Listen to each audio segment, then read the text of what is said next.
नमस्कार, स्वागत है आपका न्यूज 69 में। मैं हूं आपके साथ अंकिता और बढ़ते हैं इस वक्त की बड़ी खबर की ओर। लगातार कांग्रेस से बीजेपी में नेताओं का आने का सिलसिला चालू है। आगे देखिए कितने नेता और बीजेपी में शामिल होते हैं।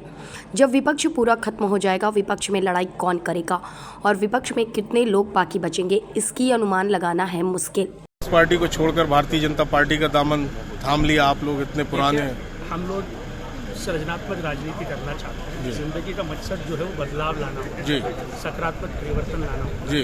कांग्रेस पार्टी की निर्णय लेने की प्रक्रिया से हम लोगों की असहमति है जी।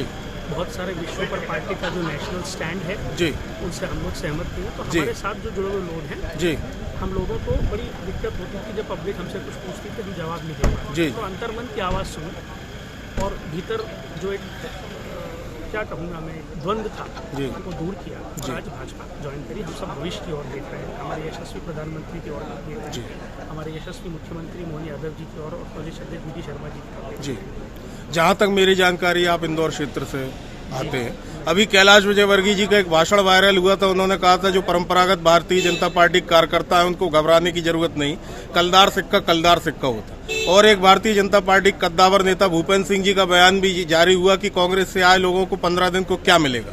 क्या आपको लगता है यहाँ आपका भविष्य सुरक्षित है? देखिए, तपस्या तो करनी पड़ेगी, ये बात सही तो है, इसमें कोई झूठ बात तो नहीं, सच बोला उन लोगों ने। हम लोग अगर आज भाजपा में आए हैं तो हमें तपस्या करनी पड़ेगी और हमें उसके लिए तैयार रहना चाहिए। हम अपने जीवन की एक नई यात्रा शुरू कर रहे हैं, तो नई यात्रा शुरू कर रहे हैं तो उस यात्रा में हमें अपना खून पसीना सुख चैन बहाना पड़ेगा। उससे वादी कोई अपेक्षा करनी हो। और अगर आप राष्ट्र के लिए कर रहे हो, समाज के लिए कर रहे हो, तो फिर इतनी जल्दी कोई अपेक्षा आपको रखना ही नहीं चाहिए। दोनों ने सही कहा। कुछ ज्वाइनिंग में आपकी सर सशर्त ज्वाइनिंग है या फिर आप?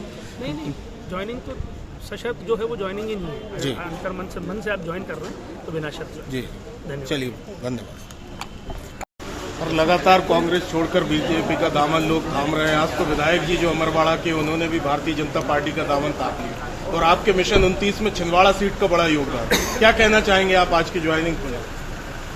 आज की ज्वाइनिंग के बाद छिंदवाड़ा सीट भारतीय जनता पार्टी जीत रही है जी, ये स्पष्ट हो गया है क्योंकि 3 बार के विधायक जी और जिनका छिंदवाड़ा में एक काफ़ी असर है जी, आदिवासी नेता हैं जी, कमलेश शाह जी, वो पार्टी में आए हैं जी। और कई इस प्रकार के कार्यकर्ता पार्टी में आए हैं जी। तो जो भारतीय जनता पार्टी का लक्ष्य है, उनके सीटें जीतना मध्य प्रदेश में जी, वो लक्ष्य पूरा होगा। सर, कमलनाथ जी ने हाल ही में जो है अपने एक एक्स हैंडल पर सीएम मोहन यादव जी से माफी मांगने को कहा है कि उन्होंने छिंदवाड़ा की जनता का अपमान किया। क्या कहना चाहेंगे आप? चुनाव जब हो जाएगा, परिणाम आएगा जी, तो उन्हें खुद समझ में आ जाएगा जी कि उनकी जमीन खिसक गई है जी। उनके अपने जुड़े हुए लोग जी उनको छोड़ के भारतीय जनता पार्टी में आ रहे हैं। इसका मतलब कि मोदी जी को उनके ही जो समर्थक हैं वो स्वीकार कर रहे हैं। सर, उनके सबसे बड़े समर्थक दीपक सक्सेना जी के घर बड़े मंत्री और स्वयं सीएम साहब गए। क्या कहना है, कब तक वो उनकी भी ज्वाइनिंग हमें देखने मिलेगी?